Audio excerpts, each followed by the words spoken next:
تو اللہ تعالیٰ نے جس طرح بہت سے احکامات میں مختلف طبقات میں فرق رکھا ہے، اسی طرح اللہ تعالیٰ نے غلام اور باندیوں کے بہت سے ایسے احکامات ہیں جو کہ آزاد لوگوں سے الگ ہیں، مختلف ہیں۔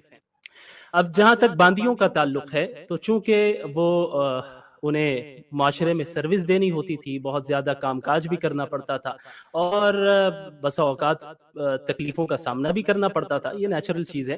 تو اللہ تعالیٰ نے ان کی رعایت کرتے ہوئے باندیوں پر، چونکہ اللہ رحمان ہے، رحیم ہے، اور محمد صلی اللہ علیہ وسلم رحمت للعالمین ہے، اس بنیاد پر اللہ تعالیٰ نے شفقت اور رحمت کی بنیاد پر ان کے لیے ایسے احکامات نازل کیے جو کہ عام آزاد عورتیں جو ہوتی ہیں ان کے مقابلے میں وہ احکامات ہلکے ہوتے ہیں، ان پر تخفیف کی جاتی ہے، آسانی کی جاتی ہے۔ انہی احکامات میں سے ایک حکم حجاب کا حکم بھی ہے، یعنی باندیوں کو اس طرح کا حجاب کرنے کا حکم اللہ تعالیٰ نے نہیں دیا جس طرح کا حکم اللہ تعالیٰ نے آزاد عورتوں کو دیا، تاکہ باندیوں پر آسانی ہو، تخفیف ہو۔ اب لیکن مسئلہ یہاں پر یہ کھڑا ہوتا ہے، سوال یہ پیدا ہوتا ہے کہ آخر وہ ستر ہے کیا؟ یعنی اگر حجاب میں فرق ہے تو جس طرح عورتوں کا ستر ہوتا ہے آزاد عورتوں کا، ٹھیک اسی طرح باندیوں کا بھی ستر ہے، تو اس کی حد کیا ہے؟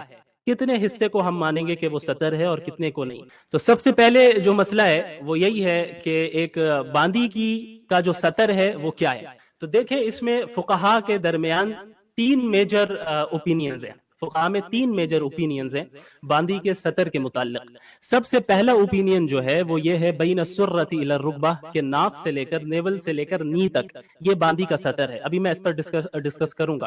نمبر 2، دوسرا قول، دوسرا اوپینین جو ہے فقہا کا، وہ یہ ہے عورتها مثل عورت الحرہ بالنسبۃ لمحارمها، کہ جس طرح یعنی باندیوں کا ستر اتنا ہے جتنا ایک آزاد عورت کا اپنے محرم کے سامنے ہوتا ہے۔ اب ایک آزاد عورت کا اپنے محرم کے سامنے ستر کیا ہوتا ہے؟ پورا جسم ہوتا ہے سوائے سر کے، گردن کے، ہاتھ کے اور جو پنڈلیاں ہیں اس کے، باقی پورا جسم ستر ہے۔ تو ایک قول فقہا کا یہ بھی ہے کہ ان عورتوں کی طرح باندیوں کا ستر ہے جو اپنے محارم کے سامنے وہ جتنا ستر رکھتی ہیں ڈھانپ کر۔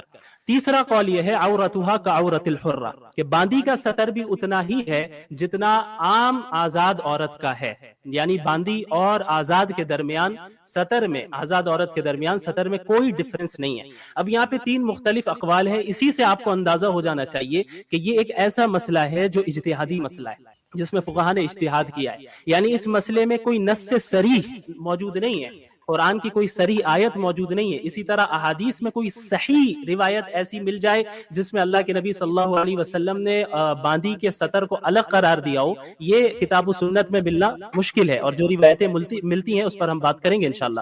تو یہ ایک اجتہادی مسئلہ ہے۔ اب چلیے اجتہادی مسئلہ ہی صحیح، اب ہم اسی پر دیکھ لیتے، بہرحال ہمارے فقہ اسلامی کے یہ اقوال ہیں۔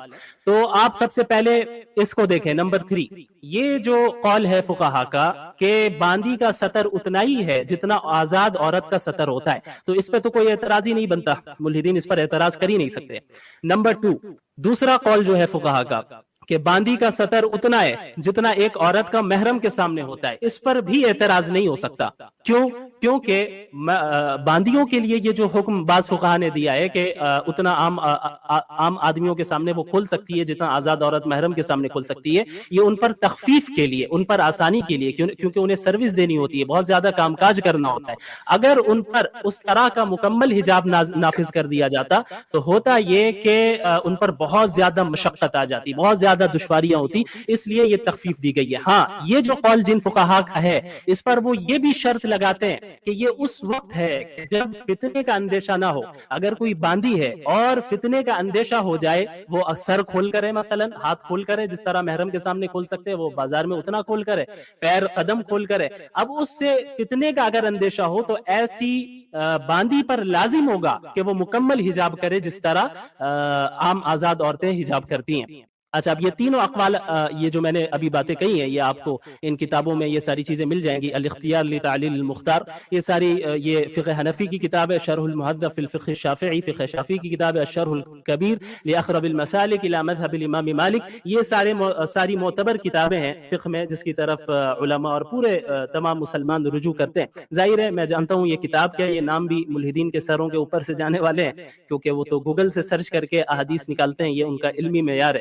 بہرحال اب یہ جو دو اوپینین ہے اس پر تو اعتراض ہو نہیں سکتا. اب جو یہ تیسرا اوپینین ہے جس پر اعتراض کیا جاتا ہے وہ ہے بین السرۃ الی الرکبہ، کہ وہ فقہا جو یہ کہتے ہیں کہ باندی کا سطر نیول سے لے کر نی تک ہے، ناف سے لے کر گھٹنے تک ہے، اس کے متعلق کیا فقہا نے کہا ہے؟ جن علماء نے اس رائے کو ایکسپٹ کیا ہے ان علماء کی کیا رائے ہے، ہم انہی سے پوچھیں گے، ان ملحدین سے نہیں سمجھیں گے.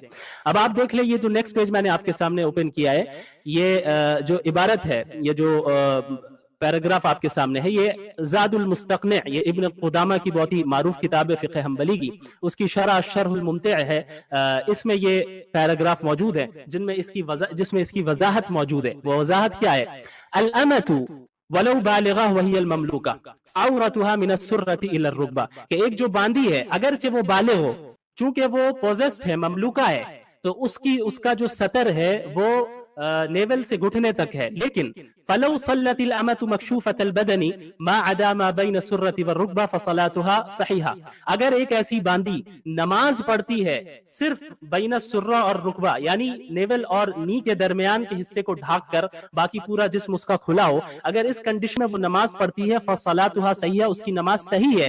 کیوں؟ لانها سترت ما یجب علیہا سترہ فی الصلاۃ، کیونکہ اس باندی نے جسم کے اتنے حصے کو ڈھانک دیا جتنے حصے کو ڈھانکنا اس پر نماز کی حالت میں ضروری ہے.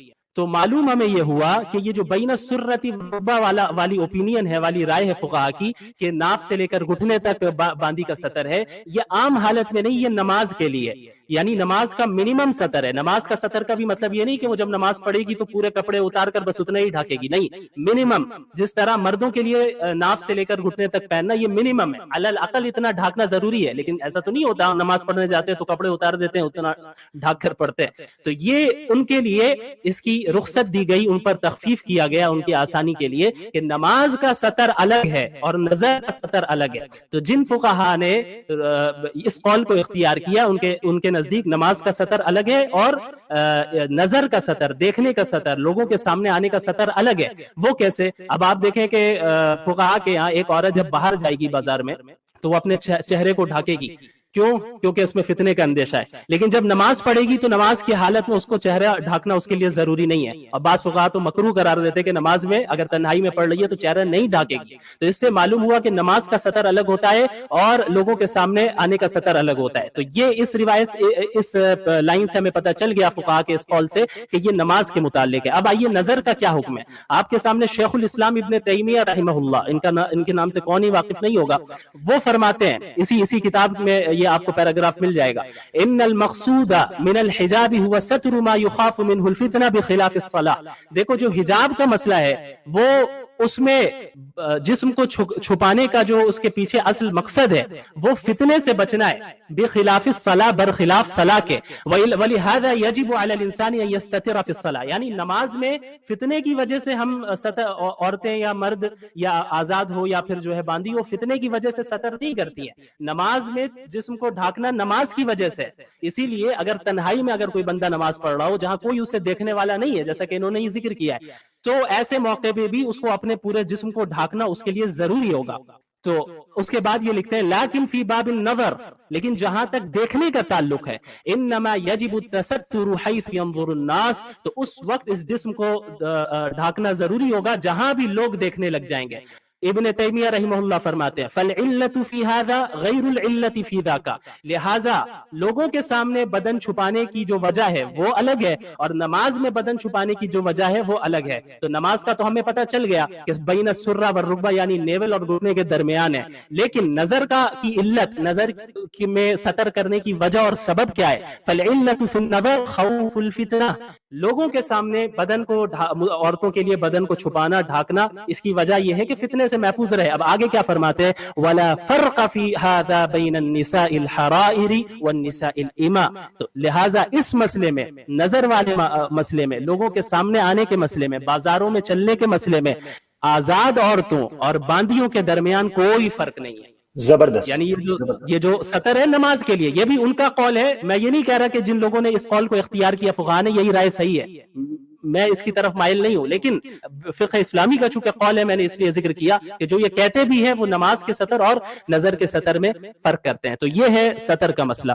اور یہ ایک ان روایتوں میں سے ایک روایت ہے جس کی بنیاد پر بعض فقہاء نے یہ قول اختیار کر لیا کہ بھائی ناف اور گھٹنے کے درمیانی باندی کا اصل سطر ہے. دیکھیں اللہ کے نبی, اس روایت میں کیا ہے, اللہ کے نبی صلی اللہ علیہ وسلم نے فرمایا کہ من اراد شراء جاریہ. اچھا میں زیادہ عربی نہیں پڑھوں گا, اب ترجمہ ہی کروں گا تاکہ وقت زیادہ نہ لگے, کہ جو شخص کسی باندی کو خریدنا چاہ رہا ہے, اب اشترا یا اسے خرید لے, تو اسے چاہیے یا اس کے لیے درست ہے کہ وہ اس باندی کے تمام جسم کو دیکھ لے سوائے اس کے سطر کے. تو اصل تو یہ ہے کہ جس پر اعتراض ہوتا ہے کہ جب ابھی خریدنے کے لیے جا رہا ہے بندہ, ابھی خریدا نہیں ہے, تو اللہ کے نبی صلی اللہ علیہ وسلم فرما رہے ہیں کہ وہ اس کے پورے جسم کو دیکھ سکتا ہے سوائے اس کے سطر کے, اور اس کا سطر یہ ہے یعنی معقیدی ازاریہ, جہاں ازار باندھنے کی جگہ, یعنی ناف سے لے کر گھٹنے تک. اب یہ روایت آپ صلی اللہ علیہ وسلم کی طرف منسوب ہے. اب آئیے یہ جو سند کو ہم دیکھتے ہیں, اس پہ عیسیٰ بن میمون سب سے پہلے موجود ہیں, اس لیے آگے بڑھنے کی ضرورت نہیں ہے. اب یہ عیسیٰ بن میمون کون ہے؟ عیسیٰ بن میمون, اب آپ اٹھائیں جرح و تعدیل کی کتابیں اٹھا لیں جس پر تمام روات کے حالات لکھے گئے ہیں کہ کون سا راوی ایسا ہے, کون سا نریٹر ایسا ہے جو قابل اعتبار ہے, کون سا ضعیف ہے, کون سا جو ہے وہ واضح ہے, گھڑتا ہے حدیثوں کو. آپ کو ساری تفصیلیں مل جائیں گی, اور ایسی کئی کتابیں, یہاں پہ میں نے صرف 2 کا حوالہ دیا, کتاب الکامل فی ضعفاء الرجال لابن عدی و تقریب تہذیب لابن حجر. عیسیٰ بن میمون ضعیف, یہ ضعیف راوی ہے, اور جس سند میں ایسا راوی ہو جو کہ ضعیف ہو, وہ روایت ضعیف ہو جاتی ہے, وہ صحیح نہیں ہوتی. اور جو ضعیف روایت ہوتی ہے وہ اصول حدیث کی روشنی میں مردود ہوتی ہے, ریجیکٹڈ ہوتی ہے, اسے قبول نہیں کیا جاتا. اچھا یہی روایت ایک دوسری سند سے موجود ہے جس سند میں جناب حفص بن عمر صاحب ہے. اب یہ کون ہے, آپ ان کے متعلق بھی دیکھ لیں, یہ بھی راوی ضعیف ہے. لہٰذا دونوں سند جو اس روایت کی جو دونوں سندیں ہیں وہ دونوں ضعیف ہیں, اس لیے وہ محدثین کے نزدیک اور اس مسلمانوں کے نزدیک قابل قبول نہیں ہے. اچھا اب آئیں آپ اس روایت کی طرف. اب دوسری روایت آپ کے سامنے, یہ بھی بہت زیادہ یہ روایت پیش کی جاتی ہے. یہ روایت کیا ہے؟ انس بن مالک, انس بن مالک رضی اللہ عنہ فرماتے ہیں کہ کن جواری عمر یخدمننا کاشفات الرؤوس تضطرب ثدیہن بادیۃ خدامہن, کہ حضرت عمر رضی اللہ عنہ کی جو باندیاں ہوتی تھی وہ ہماری, یعنی جب وہ لوگ حضرت عمر کے گھر میں ہوتے تھے تو وہ ہماری خدمت کیا کرتی تھی. کاشفات الرؤوس, سر کھلے ہوتے تھے ان کے, یعنی سر ڈھکے نہیں ہوتے تھے, بال کھلے ہوتے تھے. تضطرب ثدیہن, یہ اعتراض کا باعث بنتا ہے یہ لفظ تضطرب ثدیہن, کہ ان کے جو بریسٹ سے تھے وہ کام کرتے وقت ہلتے رہتے تھے. تو اس سے یہ انہوں نے یہ ثابت کرنے کی کوشش کی کہ العیاذ باللہ, کہ اس سے یہ ثابت ہوا کہ حضرت عمر رضی اللہ عنہ کی جو باندیاں تھی وہ اپنے سینوں کو ڈھانک کر نہیں رہا کرتی تھی, بادیۃ خدامہن, کہ ان کے جو اینکلٹس ہیں وہ بھی ظاہر تھے. تو اب آپ یہ جو روایت ہے اس کی سند کو دیکھیں. حدثنی حماد و نصر بن طریف, بیان کس سے کیا جا رہا ہے؟ نصر بن طریف. یہ اس واقعے کو بیان کرنے کی جو یہ سند ہے اس میں ایک راوی, ایک نریٹر ہے نصر بن طریف. نصر بن طریف کون ہے؟ اب آپ دیکھ لیں, یحییٰ فرماتے ہیں لسان المیزان لابن حجر, آپ 8116 جو راوی نمبر ہے نصر بن طریف کا, اس میں آپ جا کر دیکھ سکتے ہیں. یحییٰ فرماتے ہیں من المعروفین ببضع الحدیث, یہ شخص تو حدیثوں کو گڑنے والوں میں مشہور ہے, یعنی یہ شخص حدیثوں کو گڑتا ہے, سب کو معلوم ہے, معروف ہے. یہ متہم بالکذب او الکذب, یہ جو ہے جھوٹ کا الزام ہے اس پر, یہ جھوٹی حدیثیں گڑتا رہتا ہے اور معروف شخص ہے, چھپا ہوا نہیں ہے. اب آپ بتائیے ایسا شخص جو متہم بالکذب ہو, جو جھوٹ بولتا ہو, حدیثیں گڑتا ہو, کیا ہم اپنے دین کو ایسے شخص سے لیں گے؟ اب آگے چلیے یہ دیکھیں کہ اب یہی واقعہ دوسری سند سے موجود ہے اور یہ سند صحیح ہے, یعنی یہ واقعہ صحیح ہے. حضرت انس بن مالک نے جو فرمایا ہے کہ وہ ان کے گھر میں رہتے تھے اور جب جاتے تھے تو ان کی جو باندیاں ہوتی تھی حضرت عمر کی وہ خدمت کرتی تھی, اور یہ صحیح سند کے ساتھ موجود ہے جو بیہقی کی روایت ہے 322. لیکن اس روایت میں دیکھیں الفاظ کیا ہے,